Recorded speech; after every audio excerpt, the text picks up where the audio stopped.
Hi everyone and welcome to this discussion video. We finished Sifu in the last video and of course I'm going to talk about it. We will use the same format from the Dark Souls 2 discussion video. I hope you're doing well and let's discuss this game. Before we begin, if you don't know the new format for these discussion videos, it's simply I say what I liked about the game, then what I have mixed thoughts on, and lastly what I disliked about the game. Anyways, the first good thing about Sifu is the combat system. It's probably one of the best combat systems I've seen in a game. You can combo anything into anything, which is very nice. The system is also very fluid and you don't need to button mash to get the input out. You shouldn't even button mash to begin with. Doing combos in this game is very satisfying and I wish more games had combat systems like this. The next good thing about Sifu is how the game looks. The game looks simple without being too simple. The areas are visually pleasing and it's nice that every level of the game is different. Even the arena challenges add some more areas that aren't in the base game. Also, the addition of the arena challenges gives you a reason to play more of Sifu. I don't have footage of the arenas, but just know they do add a lot of replayability to Sifu. After playing these arenas, it will make the main game a joke. In Sifu, I like how each boss is linked to an element. For example, Fajar's element is grass and Kuroki's is water. The levels are based on this element too, which I like that each level is a different element, and thought it's a nice touch. The bosses themselves can be troublesome like Kuroki and Yang, but they are all fair in their own ways. This game is all about practice makes perfect. Once you become good at this game, you can definitely see it. And let me tell you, it's fun to see yourself being good in a game like this. I imagine this thought can go with Sekiro too. I haven't played Sekiro, so I wouldn't know. You can also fight enemies and bosses too after you defeat them. I wish more games had a system like this, as I like to train against these bosses to find other ways to beat them. The only other games I've seen this in are Hollow Knight and recently Lords of the Fallen. I like that it's a feature in Sifu. If you're liking the content so far, why not consider leaving a like and subscribing to the channel. Leaving a like will help the algorithm push this video out to others, and you subscribing will help channel out a lot. Another compelling aspect of Sifu is its narrative presentation. Rather than bombarding players with lengthy cutscenes or explosion dips, the game trusts its players to piece together the story through environmental storytelling, subtle character interactions, and carefully placed details throughout each level. As you progress, you gradually uncover the deeper motivations behind your quest for revenge and the complex relationships between your character and the 5 targets. The game cleverly uses its death and aging mechanic to reinforce the themes of obsession, revenge, and the cost of pursuing vengeance at any price. I also like this mechanic too.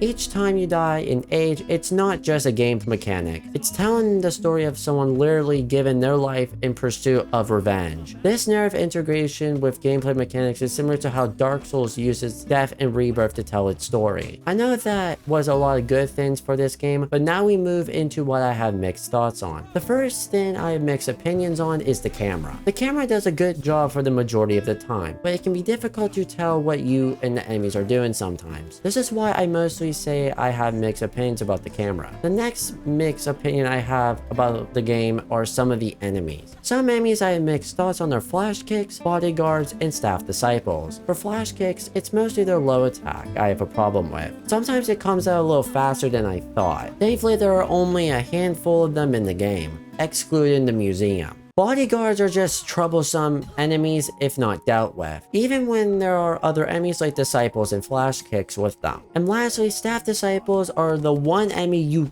can't train against, which makes them a little worse. You very rarely see them, however. The only bad thing I can say about this game is that it's an underrated game. I don't know how this game isn't as talked about as the Souls games. This game is a masterpiece, and it sucks no one talks about it. Not only did this game lose to multiverses, but also was foreshadowed by Elden Ring. This isn't an attack on Elden Ring or multiverses per se, but it's more of an inconvenience for Sifu. Luckily, this game got a secret level episode, and it's getting a movie. At least Sifu did get some people's attention. This is the only bad thing about Sifu, and I really can't think of anything else. I had a lot of good things to say about Sifu in this discussion. This goes to show that Sifu should be more talked about. This game definitely deserves 9 out of 10, and people should at least give it a try. The developers of this game are working on a new game called Rematch. Hopefully that does good. Comment below your thoughts about this discussion, and remember, we can reach for the stars while keeping our feet on the ground. Thank you for watching, and I'll see you in the next video. Have a wonderful and safe rest of your day.